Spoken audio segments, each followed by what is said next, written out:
कर्जों की दलदल में इस वक्त फंसे हुए हैं। हम यहाँ क्यों पहुंचे हैं? करप्शन और दूसरी टैक्स की चोरी की वजह से। आपको ये फिक्र नहीं करनी चाहिए अब करप्शन की, उसको तो हम छोड़ेंगे नहीं। मसला अब है टैक्स की चोरी का। टैक्स की चोरी खत्म करने के लिए मुझे अब आपकी जरूरत है। अगर गवर्नमेंट और पब्लिक मिलेगी नहीं साथ, हम इन कर्जों की दलदल से नहीं निकल सकते।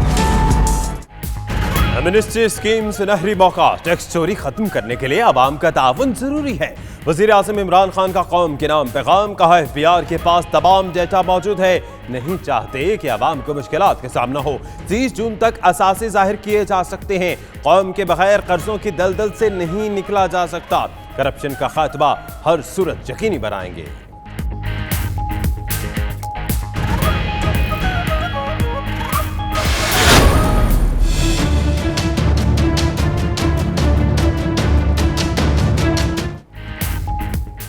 किसके नाम कितनी गाड़ियां, कितने असासे, हुकूमत ने सब ऑनलाइन कर दिया। 5 करोड़ 30 लाख अफराद के असासों का रिकॉर्ड जाहिर। हर शहरी 500 रुपए फीस देकर वेबसाइट पर अपना डाटा देख सकेगा। वज़ीर मुमलिकत रेवेन्यू हमाद अजहर और चेयरमैन FBI शब्बर जैदी की प्रेस कॉन्फ्रेंस। मजीद कहा कि मुस्तकबिल में इस रिकॉर्ड की बुनियाद पर ही जांच पड़ताल होगी।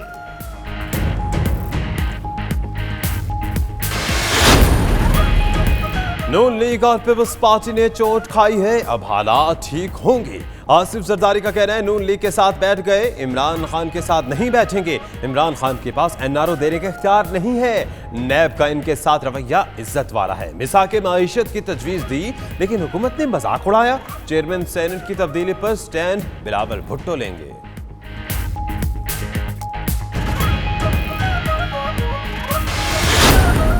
शहबाज लीग है, एक नवाज लीग है। और मैं जिम्मेदारी से ये बात कहता हूँ, जब मैंने कौम को कहा था शहबाज शरीफ NRO मांग रहा है, आप मजाक समझ रहे थे। आज है किसी टीवी पे मैं शहबाज शरीफ साहब को चैलेंज करता हूँ, डील के लिए शहबाज शरीफ और बीबी फरियाल जो हैं वो बेहतर ऑप्शन है। मुझे तो पूरी हमदर्दी है मौलाना फजलुर रहमान के साथ। उसने समझा था कि वो इन पे टोकरा रख देगा। झाड़ू फिर चुकी, पोछा लग रहा है, अब ज्यादा ढील की है लड़ाई। शेख रशीद ने आज नई बात सुनाई, कहा नून लीग और पीपल्स पार्टी किसे कितनी ढील मिलती है जल्द पता चलेगा। शहबाज और जरदारी मिसाके मुर्शद के लिए तैयार। डील के लिए शहबाज और फरियाल बेहतर ऑप्शन है। शहबाज शरीफ और शेख रशीद की एक ही पार्टी है। नून लीग में एक और पार्टी बन रही है जो रिले रेस में शामिल होना चाहती है।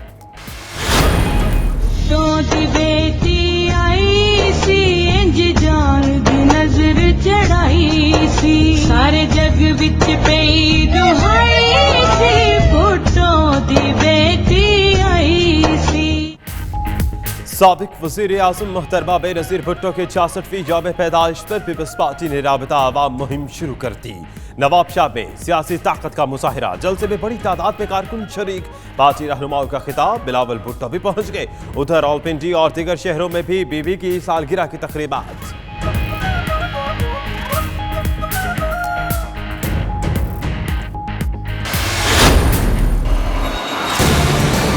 पहले 100 दिन मांगेंगे, फिर 3 महीने मांगेंगे, फिर 6 महीने मांगेंगे। 1 साल होने को आया है, ये स्लाइड जो है रुक नहीं रही। पिछले 8 साल में एक भी वादा, एक भी असूल और एक भी नारा जो है ऐसा बचा है जिसके ऊपर उन्होंने यू टर्न नहीं लिया। जिन लोगों को डाकू कहते थे, जिन लोगों को चोर कहते थे, जिन लोगों को चपड़ासी नहीं रखते थे, आज उनके दस्तों बाजू हैं। इन नारों से लोगों का पेट नहीं भरता, हमें सबको अंदर करना है। अगर ये हल है तो जरूर करें। बैरून मुल्क इलाज का ताना देने वाले मुर्शिद का बाहर से इलाज करा रहे हैं। ख्वाजा आसिफ ने कौमी असम्बली में हुकूमत को खरी खरी सुना दी। कहा ऑपोजिशन रहनुमाओं को गिरफ्तार करने से मुर्शिद ठीक होती है तो जरूर करें। सुलह सफाई की बात करें तो NRO का इल्जाम लगता है तारीख में कोई हुकूमत इतनी जल्दी डिस्क्रेडिट नहीं हुई जितनी ये हुई। सियासी वफादारियां बदलने वाले कशीदगी की असल जड़ हैं।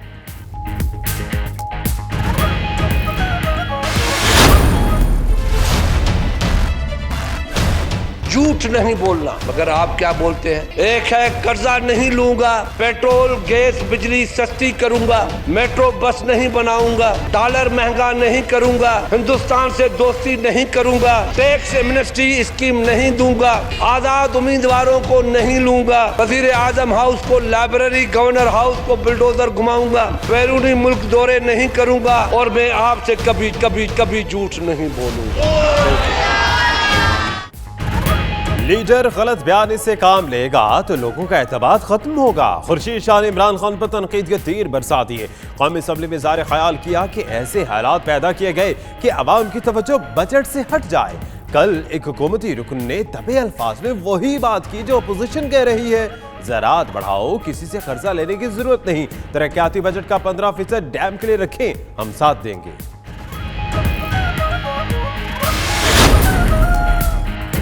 कर्जों की इंक्वायरी के लिए आला इख्तियाराती कमीशन के क़याम का नोटिफिकेशन जारी। कमीशन इंक्वायरी एक्ट 2017 के तहत कायम किया गया। डिप्टी चेयरमैन नैब हुसैन असगर को कमीशन का सरबराह मुकर्रर किया गया। कमीशन में नैब, असिस्टेंट बैंक, FIA, ISI और दीगर इदारों के नुमाइंदे शामिल। 12 रुकनी कमीशन को किसी भी शख्सियत से मुआवनत लेने का इख्तियार दे दिया गया।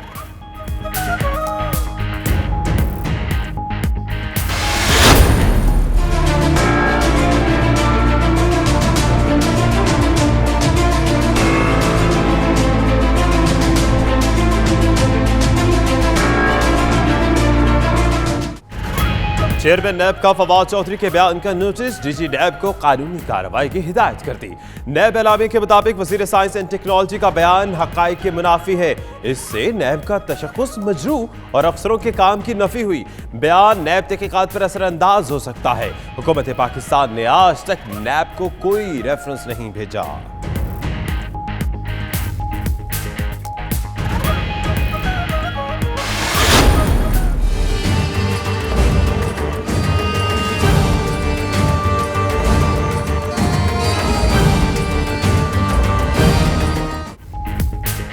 पाकिस्तान के खिलाफ भारत की साजिश फिर नाकाम। FATF की ब्लैकलिस्ट में नहीं डलवा सका नाम। फ्लोरिडा में फाइनेंशियल एक्शन टास्क फोर्स का इजलास। चीन, तुर्की और मलेशिया ने भारतीय करारदाद की मुखालफत की। 3 अहम मुल्कों के ताउन के नतीजे में पाकिस्तान को ब्लैकलिस्ट में डालने के खदशात खत्म। फाइनेंशियल एक्शन टास्क फोर्स का हतमी ऐलान अक्टूबर में होगा।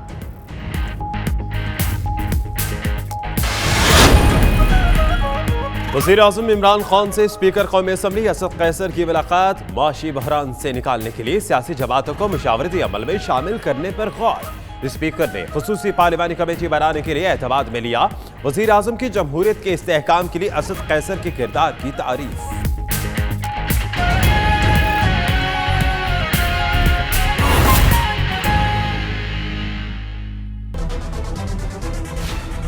बिस्मिल्लाहिर्रहमानिर्रहीम, अस्सलाम वालेकुम। आप देख रहे हैं 9 PM प्राइम टाइम बुलेटिन। मेरा नाम दानिश हुसैन। इस बुलेटिन में आपके साथ मैं हूँ मुनीज़े मोइन। नाज़रीन, वज़ीर आज़म ने मुल्क को कर्जों की दलदल से निकालने के लिए आवाम से ताउन मांग लिया है। वज़ीर आज़म ने एक बार फिर कौम से खिताब किया। कहा कि मुल्क कर्जों की दलदल में फंस गया है और आवाम के ताउन के बगैर नहीं निकल सकते। कौम फैसला कर ले तो हर साल 8,000 अरब रुपए इकट्ठा कर सकते हैं। टैक्स चोरी खत्म करने के लिए आवाम साथ दे। वज़ीर आज़म इमरान खान ने कौम से खिताब करते हुए कहा, 30 जून तक असासे जाहिर कर दें, उसके बाद रियायत नहीं मिलेगी। मैं नहीं चाहता आवाम को कोई मुश्किल पेश आए। करप्शन करने वालों को नहीं छोड़ेंगे।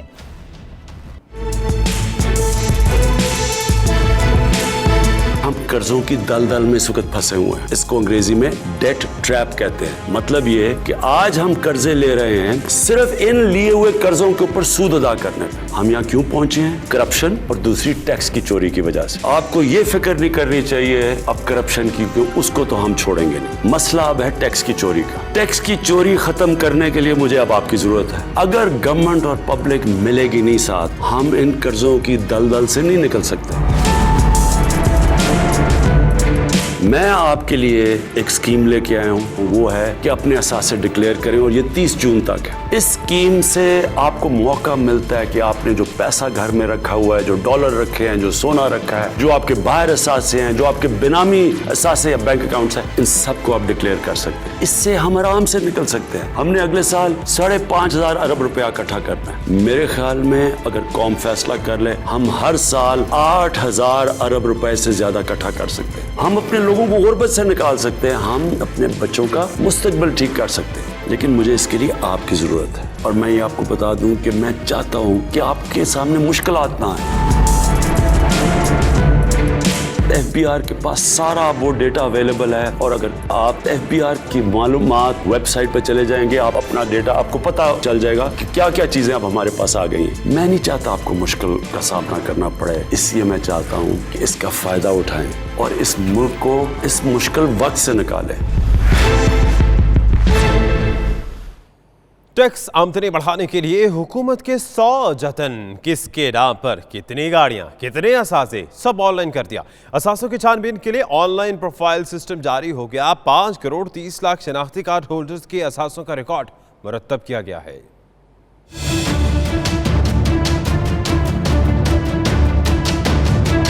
शहरियों के असासों के छानबीन के लिए ऑनलाइन प्रोफाइल सिस्टम जारी हो गया। 5 करोड़ 30 लाख शनाख्ती कार्ड होल्डर्स के असासों का रिकॉर्ड शामिल। हर शहरी शनाख्ती कार्ड और मोबाइल फोन नंबर की बुनियाद पर अपना डाटा देख सकेगा। अपना डाटा देखने के लिए 500 रुपए फीस भी अदा करना होगी। लोगों के नाम की जो प्रॉपर्टीज हैं, उनके पास जो गाड़ियां हैं, ट्रेवलर्स डाटा है, बैंक का डाटा है, तमाम इंफॉर्मेशन जो एफबीआर ये इसकी डिस्कोस की इंफॉर्मेशन है, यूटिलिटी बिल्स की, टेलकोस की इंफॉर्मेशन है, ये सारा डाटा उस बंदे को अपने बारे में उस स्टेटमेंट पे डिस्प्ले हो जाएगा। ये प्रिंटेबल होगा। चेयरमैन एफबीआर शब्बर जैदी का कहना है कि वेबसाइट का मकसद टैक्स जमा कराने वालों की तफसीलात देखना है।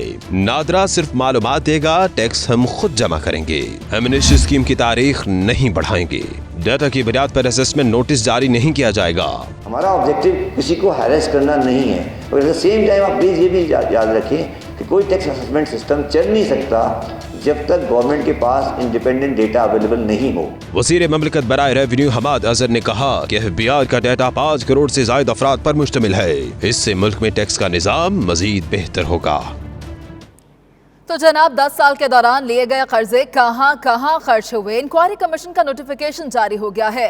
हुसैन असगर सरबराही करेंगे, जबकि कमीशन में FIA और IB समेत 12 अरकान शामिल होंगे।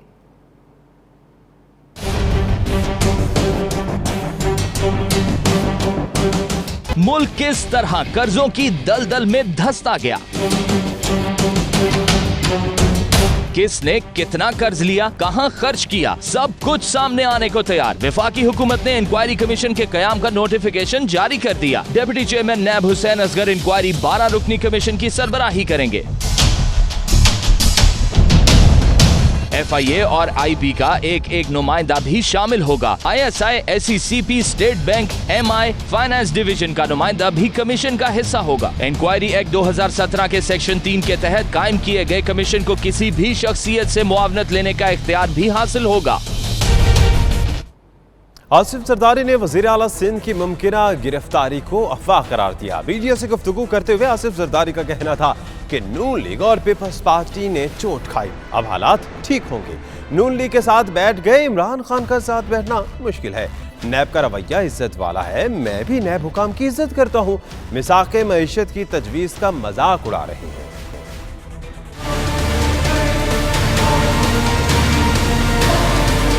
इंसान चोट खा के ही सीखता है ना, तो उनने भी चोट खाई है, हमने भी खाई है, तो हम दोनों ही सीखेंगे। जिस तरह महंगाई बढ़ रही है, जिस तरह लोगों के घर उजड़ रहे हैं, चूल्हे बंद हो रहे हैं, तो मैं समझता हूँ, मेरी ये सोच है कि जाना पड़ेगा। हम किसी के साथ ज्यादती नहीं करते, कोई उनसे उनकी अपनी कैपेसिटी है उससे ज्यादा कुछ मांगते नहीं है, तो उनका रवैया भी मेरे साथ इज्जत से है, मेरा भी उसके साथ कोई चार्टर ऑफ इकोनॉमी पे तो वो आए नहीं ना। मैंने तो एक सजेशन दी है, मेरा तो काम है कौम को, पाकिस्तान को, इकोनॉमी को बेहतर करने के लिए सजेशन देना। वो तो मेरा मजाक उड़ा रहे हैं, वो जो हेडलाइन लगाते हैं और लगवाते हैं वो सब मेरा मजाक उड़ा रहे हैं। तो बिस्मिल्लाह, तारीख पे तो बात आ गई ना। NRO में लेना होता तो मैं यहाँ होता ही नहीं।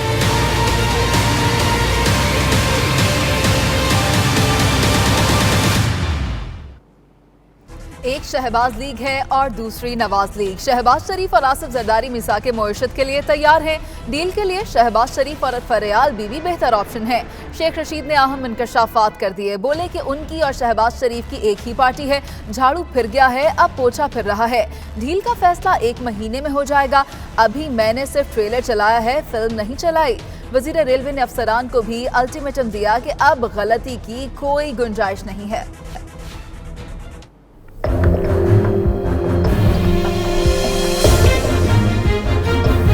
रोज हादसा होते हैं। मेरे दोस्त कायरा जैसे का बेटा शहीद हो गया। ये एक ट्रांसपोर्ट है, इसमें कल आपको रिपोर्ट दे देंगे 24 घंटे। मैंने कहा है 2 मुस्लिम लीगें हैं, एक शहबाज लीग है, एक नवाज लीग है। और मैं जिम्मेदारी से ये बात कहता हूँ, जब मैंने कौम को कहा था शहबाज शरीफ एनआरओ मांग रहा है, आप मजाक समझ रहे थे। आ जाए किसी टीवी पे, मैं शहबाज शरीफ साहब को चैलेंज करता हूँ, मेरी सियासत भी गरक हो जाएगी, मैं झूठा आदमी नहीं हूँ। उनकी और मेरी मदर पार्टी एक है।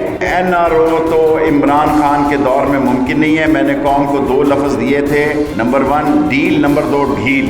ढील के लिए शहबाज शरीफ और बीबी फरियाल जो हैं वो बेहतर ऑप्शन है। और अगर अब भी आपको आसफ जरदारी साहब की तकरीर नहीं समझ आ रही, मुझे तो पूरी हमदर्दी है मौलाना फजल रहमान के साथ। उसने समझा था कि वो इन पे टोकरा रख देगा, वो ले आएगा मौलवी शौलवी सारे पाकिस्तान से, इनके चंदों से, इनके दिए हुए मनी लॉन्ड्रिंग के पैसों से। पार्टी के अंदर पार्टी जन्म ले रही है। हमजा शहबाज पे सीरियस विटनेसेस हैं और वही केस शहबाज शरीफ साहब के हैं। एक पार्टी सजा हो चुकी है, दूसरी पार्टी इस कोशिश में है कि उसको रिले रेस में रनिंग की इजाजत मिल सके।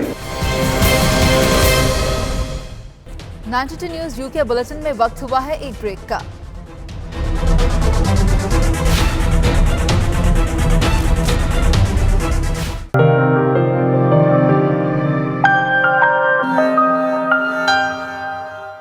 बरतानिया का आइंदा वज़ीर-ए-आज़म कौन होगा? साबका और मौजूदा वज़राए ख़ारजा आमने सामने आ गए।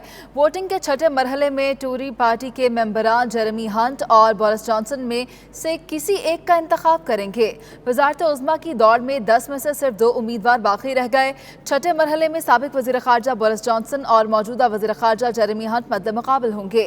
चौथे मरहले की वोटिंग में वज़ीर दाखिला साजिद जावेद को शिकस्त का सामना करना पड़ा। 5वें मरहले में बोरिस जॉनसन को 160, जेरेमी हंट को 77 वोट पड़े, जबकि वजीर माहौलियात माइकल गोवो 75 वोट लेकर वज़ारत उज़्मा की दौड़ से बाहर हो गए। छठे मरहले के लिए अब टोरी पार्टी के 1,60,000 रजिस्टर्ड मेंबर्स किसी एक को नया पार्टी सरबराह चुनेंगे। वज़ीर ख़जाना की तकरीब में बदमज़गी। Foreign office minister Mark Field ने माहौलियाती आलूदगी के खिलाफ एहतजाज करने वाली खातून को दबोच कर बाहर निकाल दिया। वाक़े की वीडियो सोशल मीडिया पर वायरल हो गई। वज़ीर आज़म ने नोटिस लेकर MP मार्क फील्ड की रुकनियत मुअत्तल कर दी।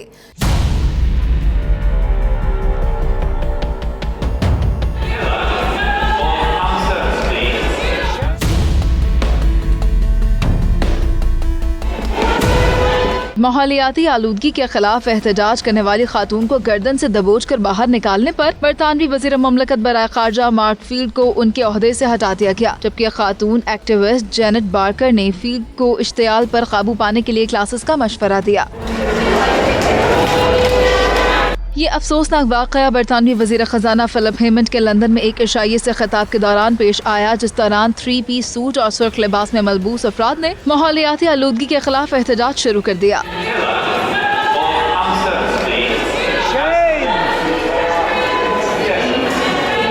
मार्क फील्ड ने अपने इक़दाम पर मुआफ़ी मांगते हुए कहा कि ये सब गलत फहमी की बुनियाद पर हुआ। उन्हें लगा था कि खातून के पास असलहा है।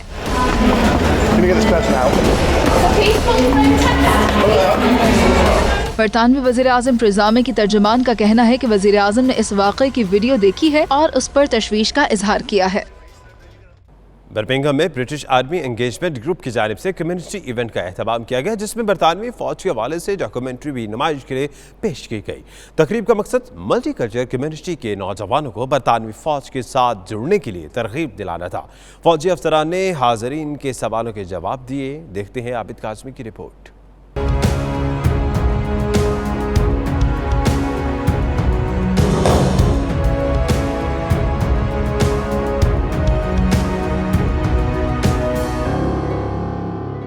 कम्युनिटी इवेंट का एहतमाम बर्मिंघम के ऑस्टन विला फुटबॉल क्लब में हुआ, जिसमें मिडलैंड भर से कम्युनिटी रहनुमा, काउंसलर्स, लॉर्ड मेयर और दीगर शोबाए ज़िंदगी से ताल्लुक़ रखने वाले ख़वातीन व हज़रात ने शिरकत की। इस मौके पर बरतानवी अफसरान ने मुल्क व कम्युनिटी के लिए फौज की खिदमात पर रोशनी डाली। बरतानिया और दीगर ममालिक में बरतानवी फौज की सरगर्मियों, जंगी मुहिमात और समाजी खिदमात के हवाले से डॉक्यूमेंट्री भी नुमाइश के लिए पेश की गई, जिसे शुरा ने बेहद पसंद किया।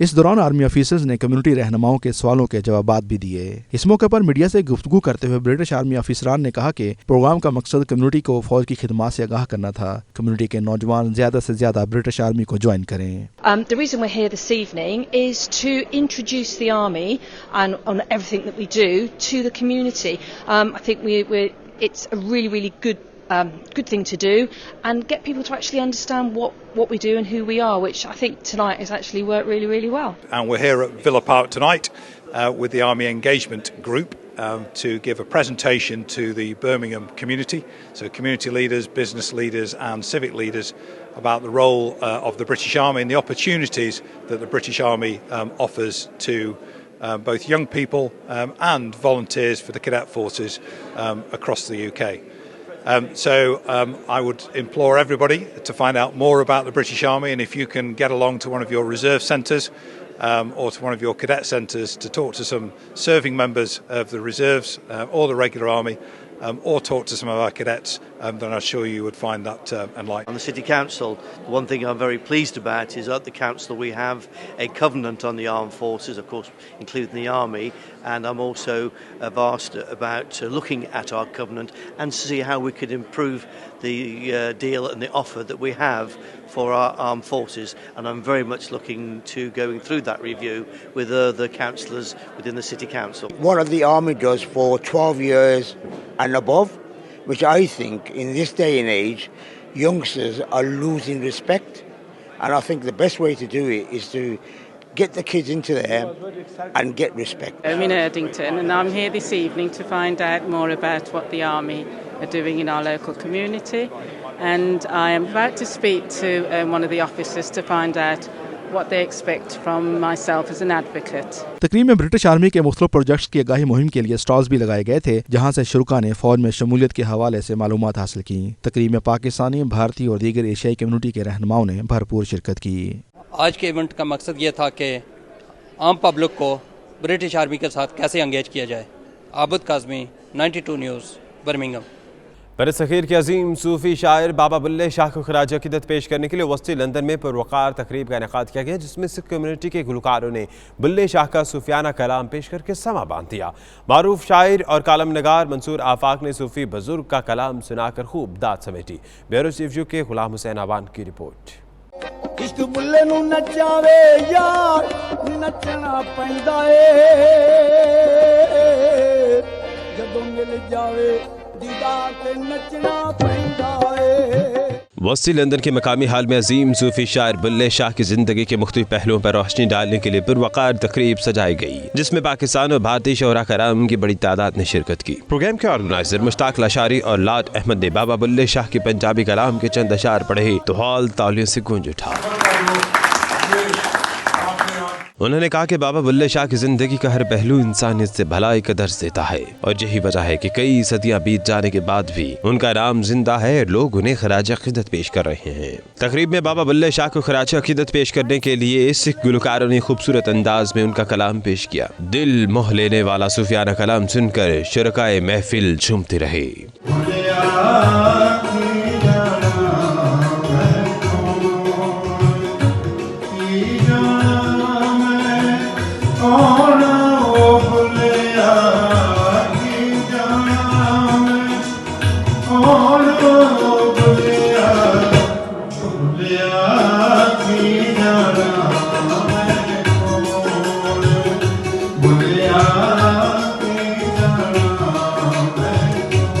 इस मौके पर मारूफ कालम निगार और शायर मंसूर आफाक ने तकरीब से खिताब करते हुए कहा कि बाबा बुल्ले शाह का ही कमाल है, उन्होंने इंसानियत के पहलू को अपनी शायरी का महफर बनाया और अक़वाम आलम को मुखातिब होकर अपने कलाम पेश किए।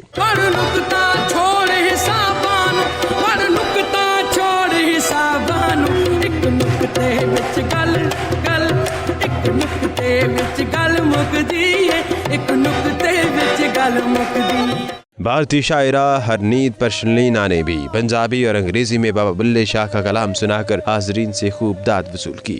जा जा वरदा मस्जिदा मंदरा अंदर कदे मन अपने विच वड़िया ही ऐनी रोज शैतान नाल लड़दा है अल्लाह सपने नाल लड़िया ही बुल्ले शाह उस्मानी उड़िया फड़दाएं जड़ा घर बैठा और फड़िया ही नहीं। तकरीब में पाकिस्तानी, भारतीय और दीगर एशियाई कम्युनिटी ने भरपूर शिरकत की।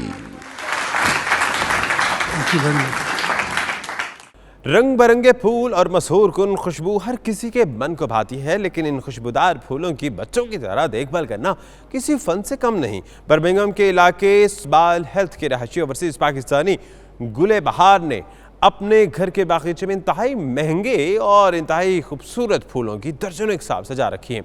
अपने नाम की तरह गुले बहार से मोहब्बत रखने वाले इस पाकिस्तानी से ब्यूरो चीफ के गुलाम हुसैन अवान ने गुफ्तगू की। आइए देखते हैं।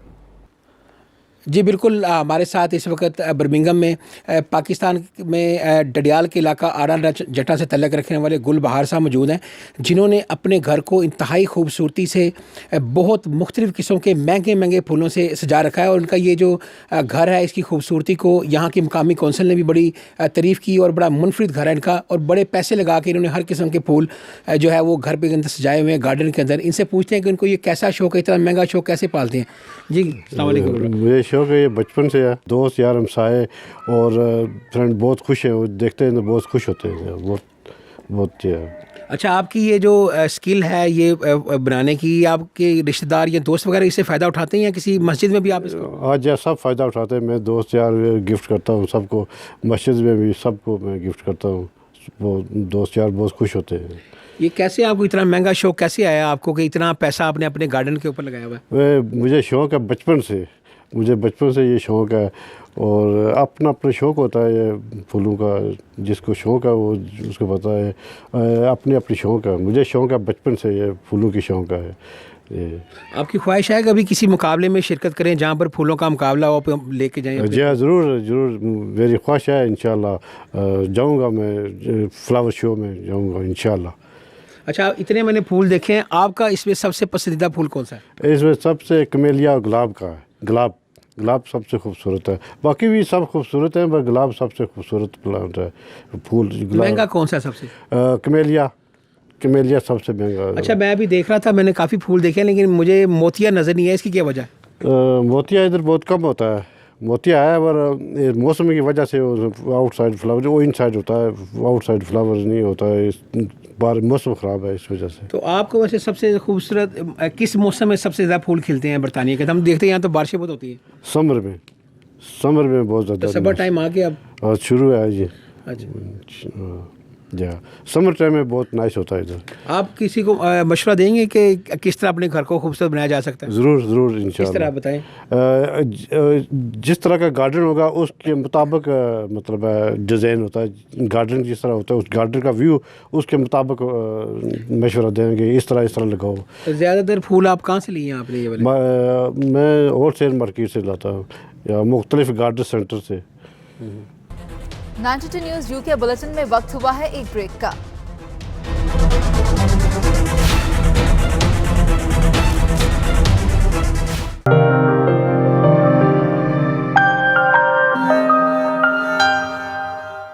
पूरी दुनिया की तरह मलेशिया में भी पनाह गुज़ीनों का आलमी दिन मनाया गया। दारुल हुकूमत कुआलालंपुर में अक़वाम मुत्तहिदा के इदारा बराए महाजिरीन की जानिब से तकरीब का इनेकाद किया गया। मज़ीद अहवाल जावेदुर रहमान की रिपोर्ट में।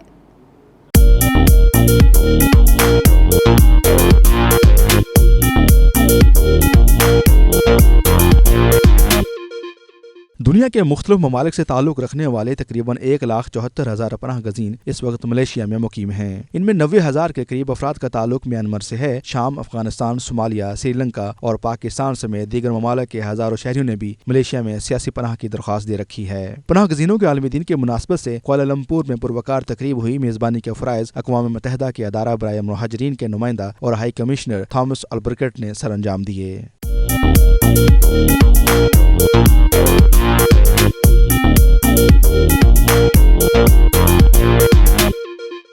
तकरीब से खिताब करते हुए थॉमस अल्बर्कन ने मलेशिया में मौजूद पनाह गजीनों को हसूल रोजगार, सेहत, तलीम और जिंदगी के दीगर मामूलात में दरपेश मुश्किलात और चैलेंजेस का जिक्र किया। उन्होंने कहा कि जो लोग समाजी, सियासी, माशी और दीगर वजूहात की बिना पर अपना वतन, घर बार सब कुछ छोड़कर किसी दूसरे मुल्क में पनाह लेने पर मजबूर हो जाते हैं, उन्हें भी एक आम इंसान की तरह आज़ादी के साथ बाइज्जत तरीके से जिंदा रहने का पूरा हक है। उन्होंने मलेशिया समेत पनाह गजीनों की मेज़बानी का फरीज़ा सर अंजाम देने वाले ममालिक, इंसानी हकूक़ की तंजीमों, मुखैर हजरात और अदारों का इस अजीम मकसद में UNHCR के साथ ताउन करने का शुक्रिया अदा किया।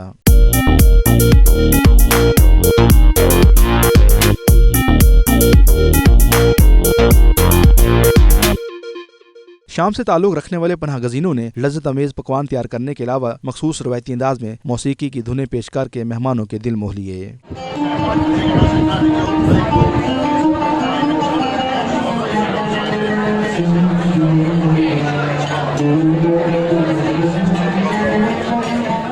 दीगर शुरका ने पनाह गजीनों को दरपेश मसाइल और उन्हें फौरी हल करने पर जोर दिया। I'm originally from Syria. Grateful for the great help that the UNHCR gets for us because it was really helpful.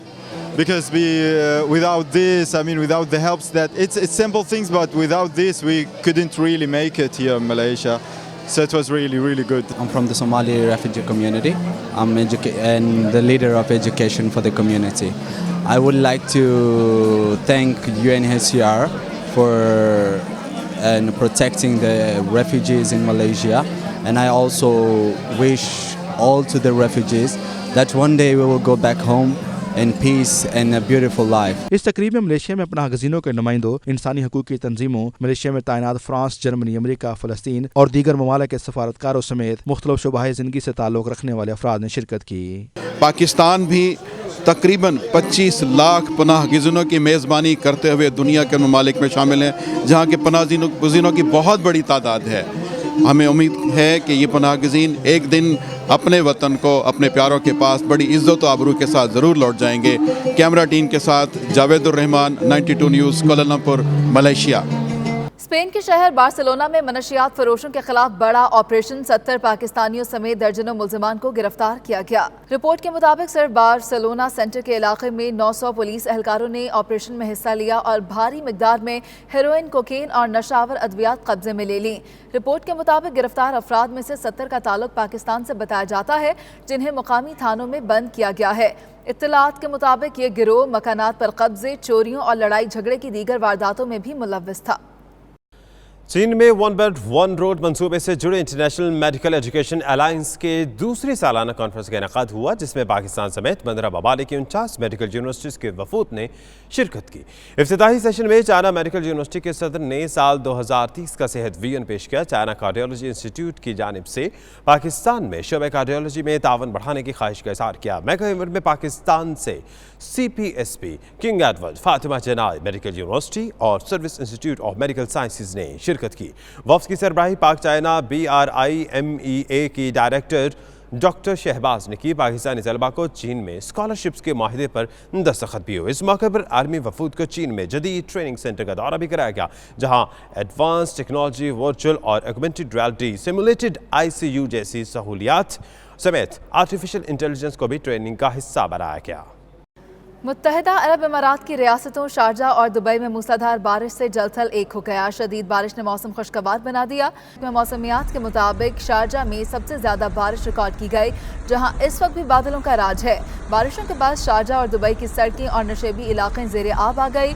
महकमा मौसमियात के मुताबिक बारिशों का ये सिलसिला कल भी जारी रहने का इम्कान है। 92 न्यूज़ UK बुलेटिन में वक्त हुआ है एक ब्रेक का।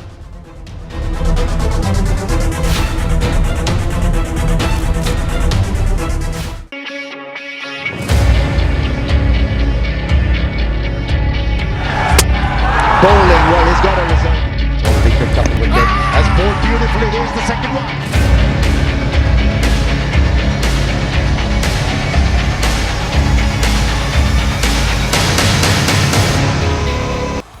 लॉर्ड्स, जी हाँ, जिसे क्रिकेट का घर भी कहा जाता है, इस ग्राउंड की शान ही निराली है। 28,000 की गुंजाइश वाले इस स्टेडियम में जहां क्रिकेट खेलने वालों के ज़ाब्ते मुनफरिद हैं, तो वहीं तमाशाइयों को भी 4 ओवर्स के दौरान अपनी सीट से उठने की इजाज़त नहीं है। क्रिकेट का हर शदाई होम ऑफ क्रिकेट में दाखिल होने को भी एजाज समझता है। खूबसूरत ग्राउंड के हवाले से रिपोर्ट करेंगे bureau chief UK Ghulam Hussain आवाज। दुनियाई क्रिकेट का खूबसूरत और जदीद मीडिया बॉक्स भी इसी ग्राउंड का खासा है, जिसमें 200 से ज्यादा रिपोर्टर्स मैच की बराह रास्त कवरेज कर सकते हैं। क्रिकेट के इस घर की एक खास बात यह भी है कि टेस्ट मैच में 5 विकेटें और सेंचुरी स्कोर करने वाले खिलाड़ी का हमेशा के लिए मेहमान टीम के पवेलियन में लगे ऑनर्स बोर्ड पर नाम जब्त कर दिया जाता है। दोनों टीमों के पवेलियन के दरमियान लॉन्ग रूम के भी क्या कहने, पैंट कोट और टाई के बगैर दाखिला भी ममनू है। यही वो लॉन्ग रूम है जो रॉयल फैमिली समेत दुनिया के कई ममालिक के सरबराहान मुमलिकत की मेजबानी कर चुका है। ग्राउंड की तारीख और रवायात के हवाले से क्रिकेट शायकीन और सहाफियों ने अपने तासुरात का इजहार कुछ यूं किया। यहाँ पर जो बंदा खेलता है वो भी तारीख का एक हिस्सा बन जाता है, तो यहाँ आकर मैच देखना ये भी एक बहुत बड़ी बात है और हम भी इस रिकॉर्ड का हिस्सा बनने जा रहे हैं। लॉर्ड्स बहुत हिस्टोरिकल ग्राउंड है, लेकिन मेरे लिए ये ग्राउंड बहुत अहमियत रखते हैं क्योंकि मैं यहाँ स्टडी करती थी। तो मैंने अपने पहला टेस्ट मैच मैंने लॉर्ड्स में देखा था मैनी ईयर्स अगो, और I used to live in this area. तो ये इलाका जो है वो मेरे लिए बहुत स्पेशल है। और ऑफ कोर्स सब कहते हैं कि यहाँ जब मैच होता है it's just a different feeling because of the history of Lord's. तो it's a big privilege and an honour to be here. बहुत बड़ा एजाज़ है लॉर्ड्स पर क्रिकेट की कवरेज करने आना, और इसलिए कि यहाँ पे इसको क्रिकेट का हेडक्वार्टर कहते हैं पूरी दुनिया में। तो खेलना तो एजाज़ है ही, लेकिन यहाँ पे आके कवरेज करना भी बहुत बड़ा सहाफ़ियों के लिए एजाज़ है और once in a lifetime experience होता है। लॉर्ड्स क्रिकेट ग्राउंड हमने तो ज़िंदगी में कभी सोचा भी नहीं था। तो पहला 99 का वर्ल्ड कप कवर करने आए थे, तो यहाँ मैंने 2 मैच किए थे, ऑस्ट्रेलिया और जिम्बाब्वे का, और उसके बाद पाकिस्तान का फाइनल हुआ था तो ऑस्ट्रेलिया के। तो बड़ा यादगार होता था कि इस ग्राउंड पर आना ही आपके समझते पिनिकल ऑफ है स्पोर्ट्स जर्नलिस्ट, बहुत बड़ा अचीवमेंट होता है, बड़ी खुशी फील होती है। और जाहिर बात है कि ये पूरी दुनिया में एक नामवर ग्राउंड है, फेमस ग्राउंड है। ये दुनिया का सबसे हिस्टोरिक ग्राउंड कहलाता है, इसे कि होम ऑफ क्रिकेट कहलाता है। यहाँ पर जब बंदा एंटर होता है इस ग्राउंड में तो एक अजीबोगरीब फीलिंग होती है, और वाकई जिस तरह इस ग्राउंड की तारीख है, यहाँ पर फैसिलिटीज़ भी उतनी ही ज़बरदस्त हैं और यूनिक एक्सपीरियंस है लॉर्ड्स में टेस्ट मैच कवर करने का। तो होम ऑफ द क्रिकेट कहा जाता है, ये बिल्कुल हर एक लिए बड़े एजाज की बात है कि वो यहाँ खेलना, अगर देखने भी आए तो एक बहुत अच्छी बात है। मौजूदा वर्ल्ड कप में पाकिस्तान और जनूबी अफ्रीका के दरमियान मैच इसी ग्राउंड में 23 जून इतवार को खेला जाएगा। 14 जुलाई को लॉर्ड्स ग्राउंड 5वीं मर्तबा वर्ल्ड कप के फाइनल की मेजबानी करने वाला दुनिया का वाहिद ग्राउंड बन जाएगा। लॉर्ड्स जिसकी शान ही निराली है, मैच के दौरान तमाशाइयों की नकलो हरकत पर भी पाबंदी होती है। यहाँ पर मैच खेलना तो एजाज़ की बात है ही, लोग यहाँ पर मैच देखने को भी एजाज़ समझते हैं। कैमरा टीम के साथ गुलाम सैनवान, 92 न्यूज़, लंदन। स्पेन से ताल्लुक़ रखने वाले मियाँ बीवी को दुनिया देखने का शौक शेखुपुरा में मुगलिया दौर की तारीखी सैरगाह हिरन मीनार ले आया। जोड़ा बजरिया सड़क 25 ममालिक की सैर व तफरीह करने के बाद ईरान बॉर्डर के रास्ते पाकिस्तान पहुंचा।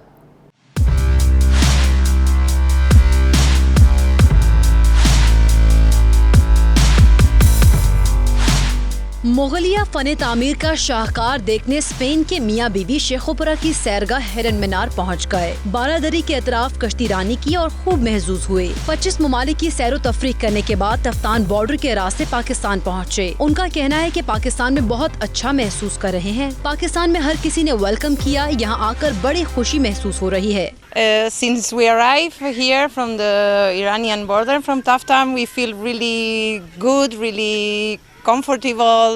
Everyone is welcoming really like a really nice way. So we are really happy to be here in Pakistan. Even in Pakistan, we are feeling very good with the people. They are sharing with us many things. The national yerba is very good, and many things is very nice with people, yes. कोलियो और Mylan ने खुसूसी truck तैयार कराया है जिसमें रिहाइश का भी इंतजाम किया गया है। दुनिया घूमने का मकसद मुख्तलिफ ममालिक की सकाफत देखना है। एक्चुअली इनका मोटिव ये है कि ये लोग ट्रैवल करते हैं डिफरेंट कल्चर देखने के लिए, लोगों से मिलने के लिए, कंट्रीज़ देखने के लिए। इनका मानना ये है कि आप जितना ट्रैवल करते हो उतना आप सीखते हो, उतना लोगों से मिलते हो और आपका माइंड खुलता है। दोनों वाघा बॉर्डर के रास्ते भारत से होते हुए म्यांमार, थाईलैंड और ऑस्ट्रेलिया जाएंगे, जहां चंद रोज कयाम करके मजीद 1 साल दीगर ममालिक घूमने के बाद वापस स्पेन रवाना हो जाएंगे।